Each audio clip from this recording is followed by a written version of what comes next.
बोलो शंकर भगवान की जय हुए। सभी का शिव पुराण में स्वागत है। आइए सभी देवताओं का आह्वान करें। गजाननं भूतगणाधिसेवितं खट्पित्तजम्बूफलचारुभक्षणं उमासुतं शोकविलासकारकं नमामि विघ्नेश्वरपादपङ्कजं। नीलाम्बुश्यामलकबलाभं सीतासमारोपितं भागं पाणौ महासायच्छारुचापं नमामि रामं रघुवंशनाथं कर्पूरगौरं करुणावतारं संसारसारं भुजगेन्द्रहारं सदा वसन्तं हृदयारविन्दे भवं भवानी सहितं नमामि।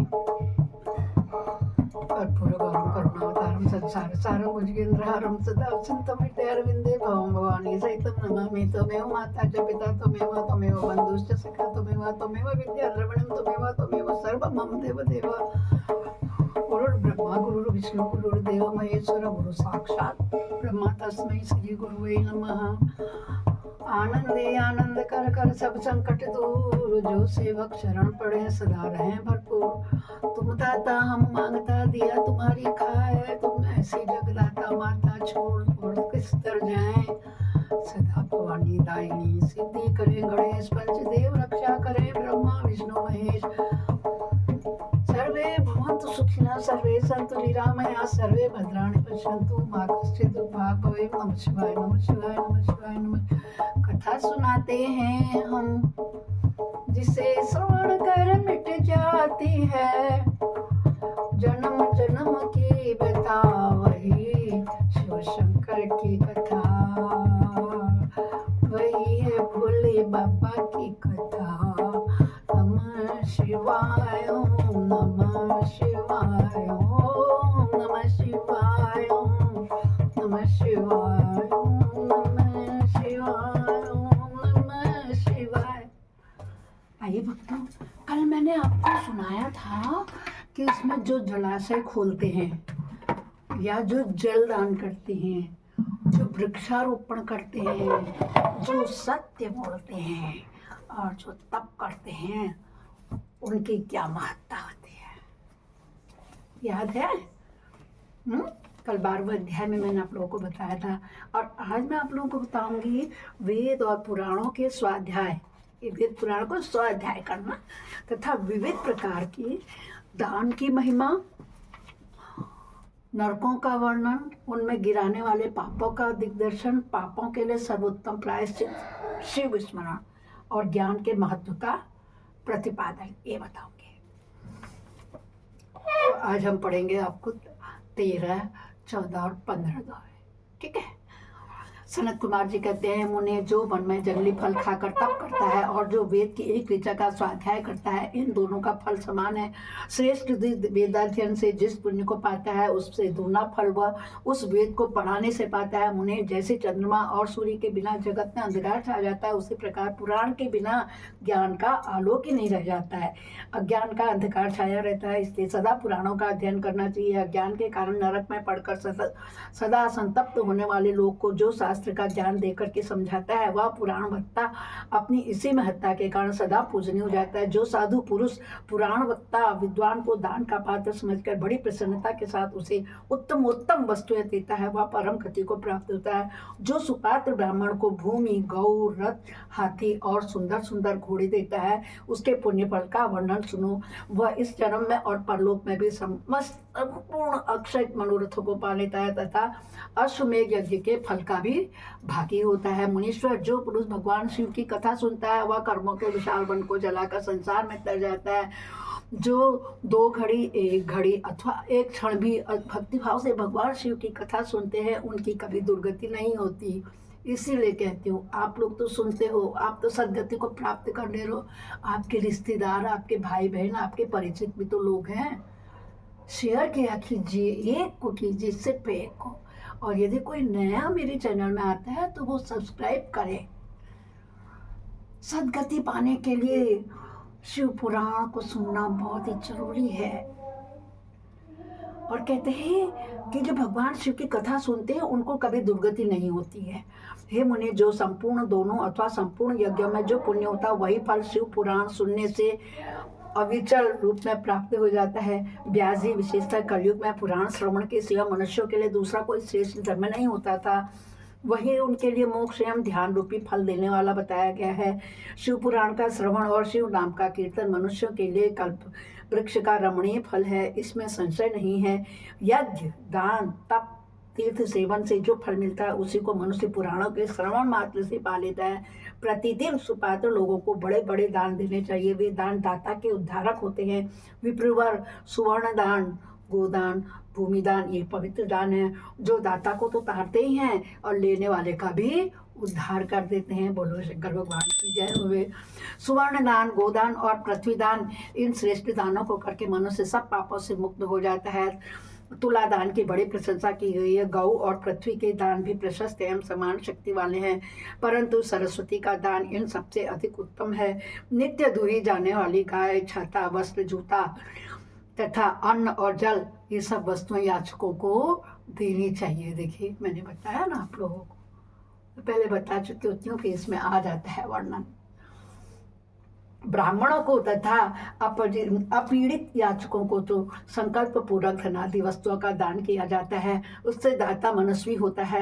लोक में जो जो अत्यंत अभिष्ट और प्रिय है वह यदि घर में हो तो उसे अक्षय बनाने की इच्छा वाले पुरुष को, गुणवान पुरुष को दान करना चाहिए। तुला पुरुष का दान सब दानों में उत्तम है। जो अपने लिए कल्याण चाहे उसे तराजू पर बैठना और अपने शरीर से तौली गई वस्तु का दान करना चाहिए। दिन में, रात में, दोनों संध्याओं के समय, दोपहर में, आधी रात के समय तथा भूत, वर्तमान और भविष्य तीनों कालों में मन तथा वाणी और शरीर द्वारा किए गए सारे पापों को तुला पुरुष का दान कर लेता है।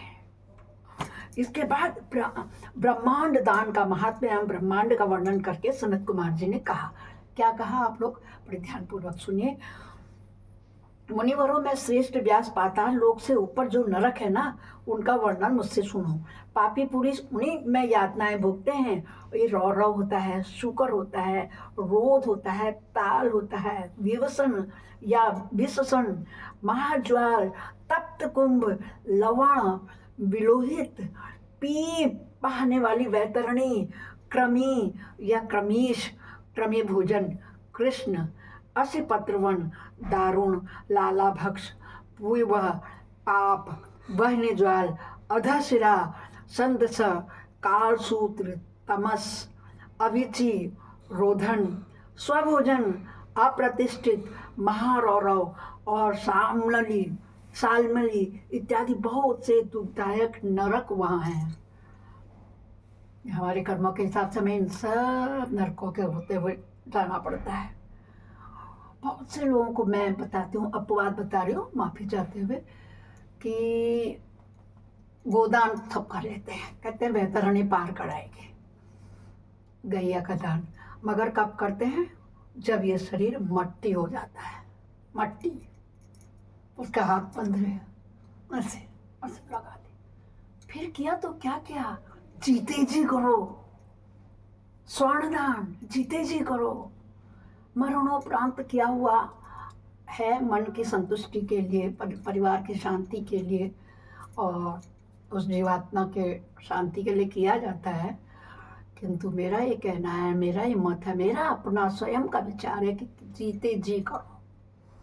आप पार्थिव पूजा करते हो, रुद्राभिषेक करते हो, पूजा पाठ करते हो, बड़े बड़े महायज्ञ करते हो, चंडी करते हो, महाशिव पुराण करते हो, भगवद गीता करते हो, उन सब के बाद भी गोदान अवश्य करना चाहिए पंडित जी को। आई समझ में?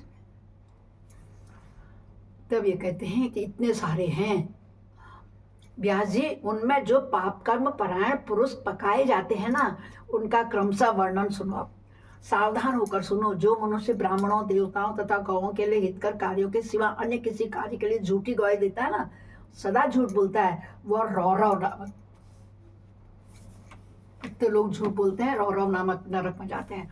जो भ्रूण गर्भस्थ शिशु की हत्या और सुवर्ण की चोरी करने वाला, गाय को कटघरे में बंद करने वाला, विश्वासघाती, शराबी, ब्रह्म हत्यारा, दूसरों के द्रव्य का अपहरण करने वाला, इन सब का संगी है, वो मरने में तप्त कुंभ नामक नरक में जाता है।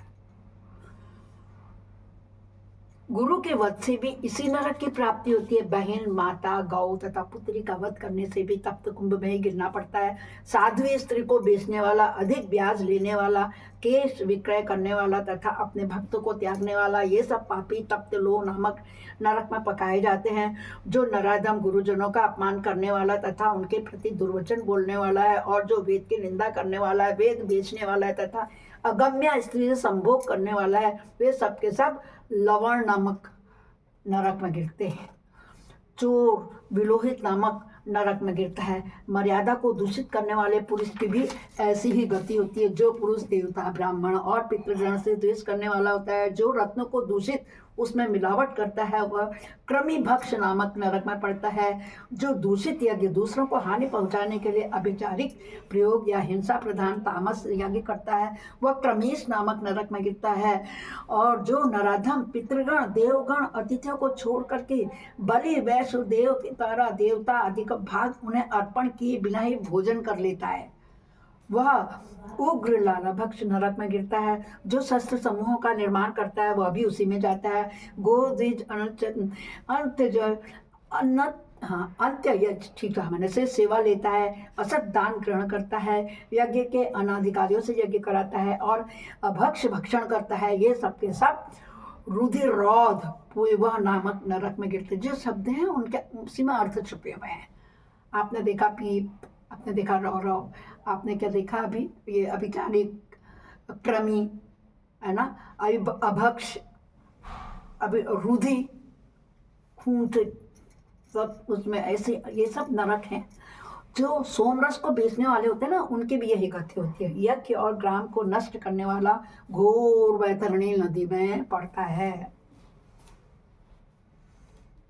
दोस्तों ध्यान रखो, इसको बहुत ध्यान से सुनो। मेरे शिव पुराण को सुनाए हो बार बार सुनो। इतनी सरल भाषा में, इतनी सरलता में कोई नहीं सुनाएगा आपको। बड़े बड़े पंडित ज्योतिषों के पास इतना टाइम कहाँ होता है।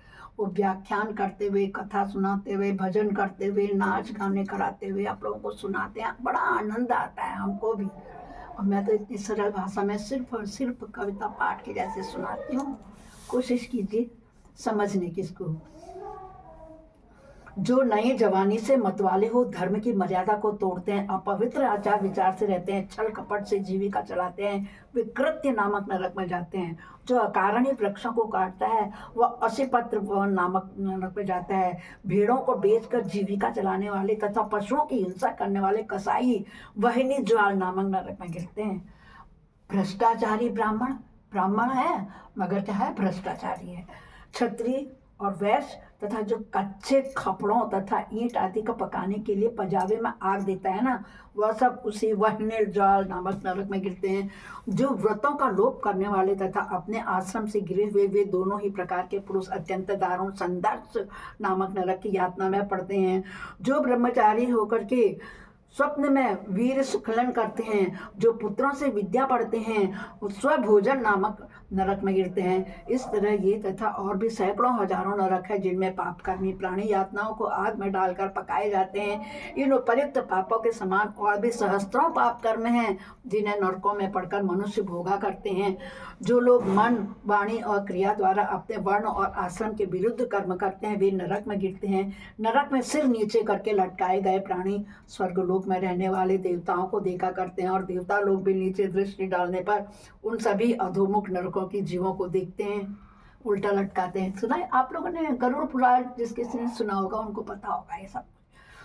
पापी लोग नरक भोग के अनंतर क्रमशः उन्नति करते हुए स्थावर, क्रमी, जलचर, पक्षी, पशु, मनुष्य, धर्मात्मा, मानव, देवता तथा मुमुक्ष होते हैं और अंत में मोक्ष प्राप्त कर लेते हैं। जितने जीव स्वर्ग में हैं उतने ही नरक में हैं।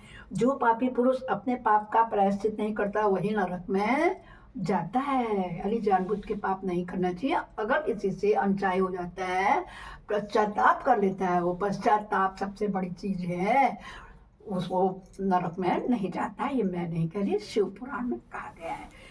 काली नंदन स्वयंभू मनु ने महान पापों के लिए महान और लघु पापों के लिए लघु प्रायश्चित बताए हैं।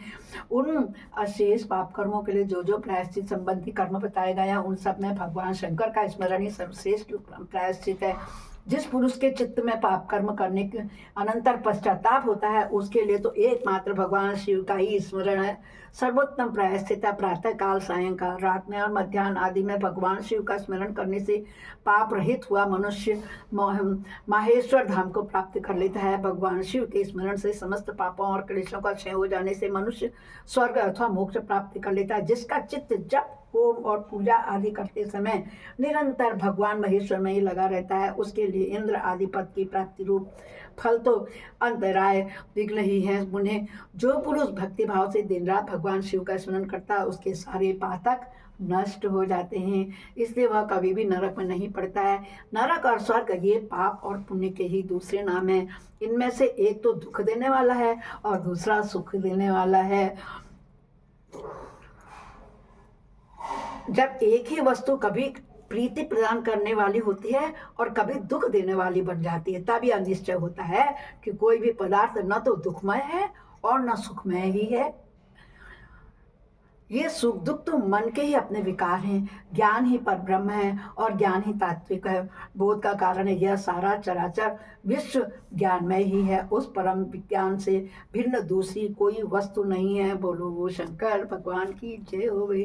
जय जय शंकर भगवान की जय हो। नमः शिवाय, नमः शिवाय, नमः शिवाय। आपको पता लग गया इससे पाप करना मत करना, कोई बहुत खूब नरकों में जाना पड़ता है।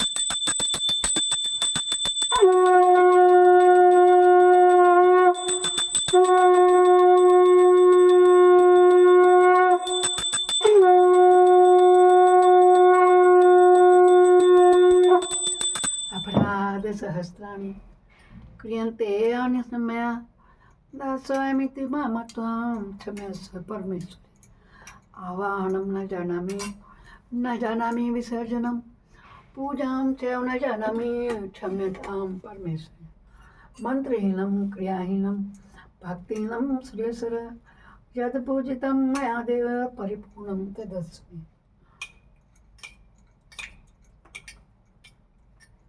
हे शंकर भगवान, यदि हमसे अनचाहे कोई गलती या पाप हो जाए तो हमें माफ करना, क्षमा करना। बोलो हर हर हर महादेव।